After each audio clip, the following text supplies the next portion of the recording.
Bill had expressed his desire to complete his 50th year in education and expected to learn of your intentions early in the school year. Whether our experience as members of the Westford School leadership team is relatively new, or if we've had the pleasure of working for and with Bill as students, teachers, administrators, since he arrived in January 1986 as the business manager, he had been and continues to be a mentor to all of us, keeping students' interest in the hearts of all we do. We, the children and the family of Westford, have benefited from his strength as a leader, his compassionate listening, his vast knowledge and ability to bring out the best in all of us through a creative and supportive and collaborative environment. Bill is an ultimate champion for children, families, and staff, and truly embodies the Westford motto, shaping the future one child at a time. It would not be possible for Westford to be the top-ranked innovative district if we did not have his leadership. He leads by example and serves us and the students and staff with integrity. The support and encouragement we receive from Bill empowers us to continuously improve as individual schools within our cohesive, high-performing school district. We respectfully request that the Westford School Committee reconsider their vote regarding the contract extension. Extending Bill's contract through the 2021 school year provides him the opportunity to close his remarkable tenure in education with dignity and pride, and allows a smooth transition for an incoming superintendent. I'd like just to say to the crowd, I acknowledge it's very difficult to be a school committee member. For those who don't know, I was a committee member from 2008 through 2017, to which I had the privilege of serving the town and also have the privilege of being chairman of the committee. And I have to be candid with you, Chris. I don't have a prepared statement because I came to hear the reasons why the superintendent's contract wasn't being, the reasons why you weren't going to be renewing his contract. And I have to be candid with you, I'm not buying it at all. Let me just share a couple thoughts and just experiences that I had specifically. I was on the committee during the Great Recession, okay? The cuts that you're facing now are nothing compared to what we were facing during that period of time, okay? We were cutting millions. All right, and there was no, in the words of Bill and the words of the town manager, the sad part was there was no sense of hope in the future, okay? And that was a very difficult time. All I can tell you is this, is during that period, the communication between the school committee, the superintendent, and the town manager was flawless. We would never have been able to get through that. Bill led that. And in addition, I even complimented the town manager at that time. So when it seems to be insinuated that the concern is that he's not fighting hard enough for the budgets, I'm just not buying that. Okay. I got up at town meeting and I asked the town manager, I said, hey, what seems to have happened here? We fought for an override, we went for this for 2 years to get the teacher the pay raises, to bring them back to the market. And since that time, we've been getting budget cuts. And I asked the town manager, what seems to happen? Now, the town manager actually got up, and I have all the respect in the world for Jody Ross, and this is the words that she said, oh, there haven't been cuts. My response was, tell the teacher assistants that are going to be laid off that there haven't been cuts. Here was my disappointment. Not one member of the school committee got up to defend that point. That's your job. Folks, we always would deliver the budget late. Okay, it always came in at the last minute. The idea that somehow the budget came in late, we didn't get an opportunity to review it, that to me is the one that's the most ridiculous. I mean, we were constantly getting the budget at the last minute, trying to figure out what we were doing, and again, I'm just not buying these arguments. So I started this. I hope this committee listens to the public at large. I hope you understand that the vast majority of the people in this town want you to reconsider your position, and I hope you listen. I served as the WA president back a few years before the override situation came into play. I was a teacher. I've been a teacher here since 2003. I've worked for Bill for just about that whole time. And not once in my involvement in any of the different unit negotiations I've been in, the labor discussions I've had to have as the head of the union, or in my dealing with Bill as a teacher, not once did I ever say to myself, this school system would be better off without it. I have spent 2 nights since I heard this news, unable to sleep. I have been rehearsing what I want to say to you. Since then, I was up late last night trying to figure out, what do I say to these folks to get them to reconsider? And what I want to say is, when I watched the last school committee meeting, and I believe it was last Thursday, I watched the last half hour, as you all sat and tried to vote on, Monday? Okay. Yeah, no, When- Thursday was with the select board and finance. It wasn't that one, it was Yeah. just where you were voting on the line item of the budget. And I saw confusion, I saw votes being taken where people didn't understand what they were voting for. I saw exasperation in each, if not all, of the members of the school committee, many of them, some more than others. And I said to myself, what is happening? It looks like a very inexperienced school committee trying to tackle very difficult issues. And I grant you they are very difficult issues. I've been in the midst of them. I understand how personally gut-wrenching they can be. But if there has ever been a time where we need a superintendent with 40 years of experience, it is now.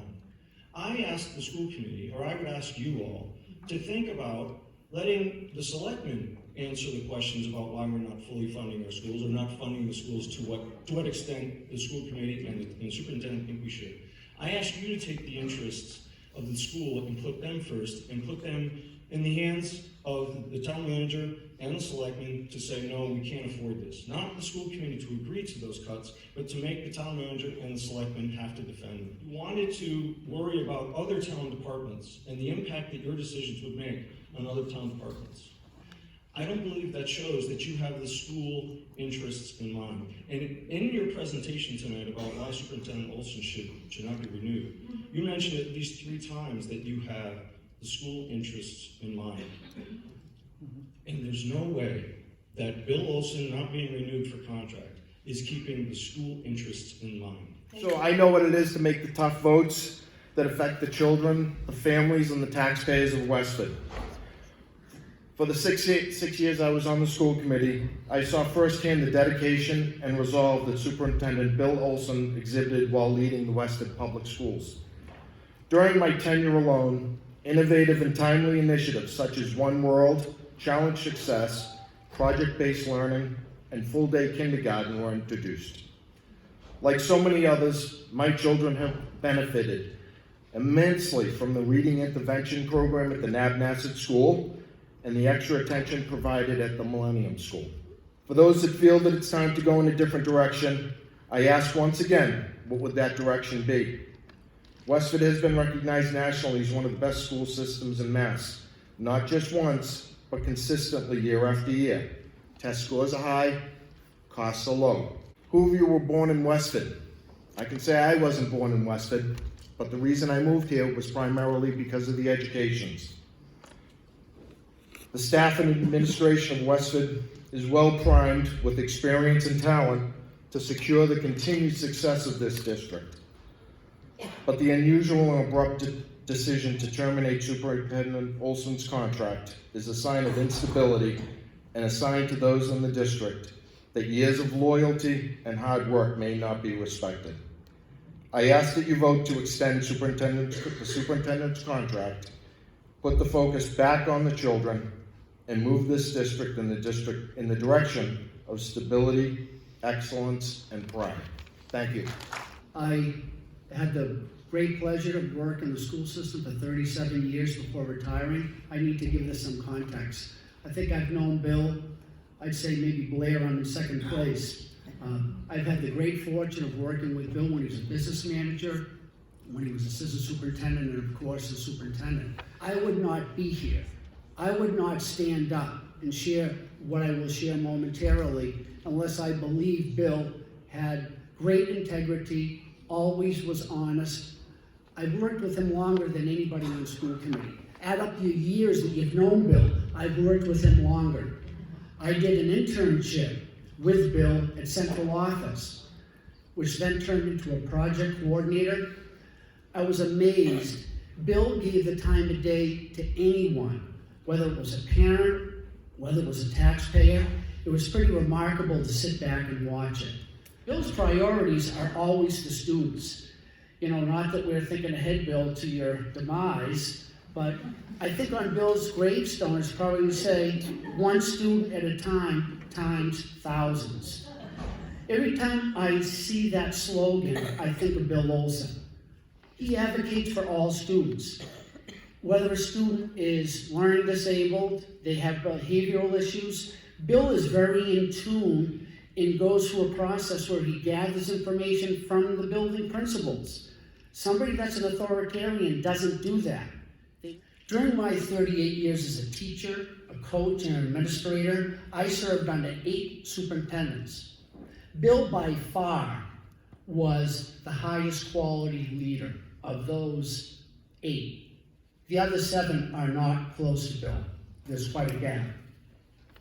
I want to see our community continue to have these high rankings, high ratings that they've had for a number of years.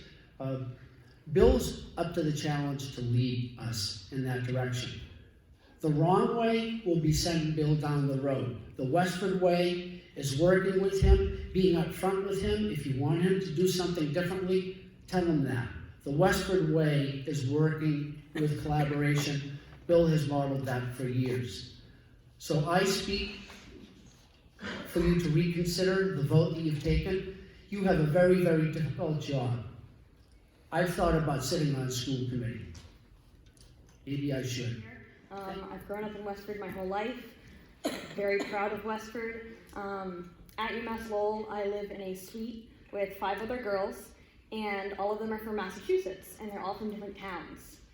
I've come to every school committee meeting this year with the exception of last week because I had the stomach bug and I did watch at home. So, my roommates are very confused by this whole process.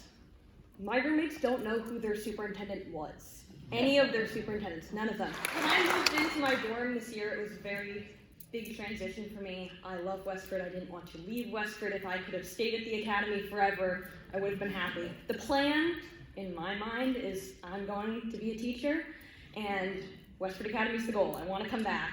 And I had the pleasure of, a week after graduation, I stopped by central office to drop off just a little thank you note for Dr. Cleary and Mr. Olsen, just because I got to know them really well.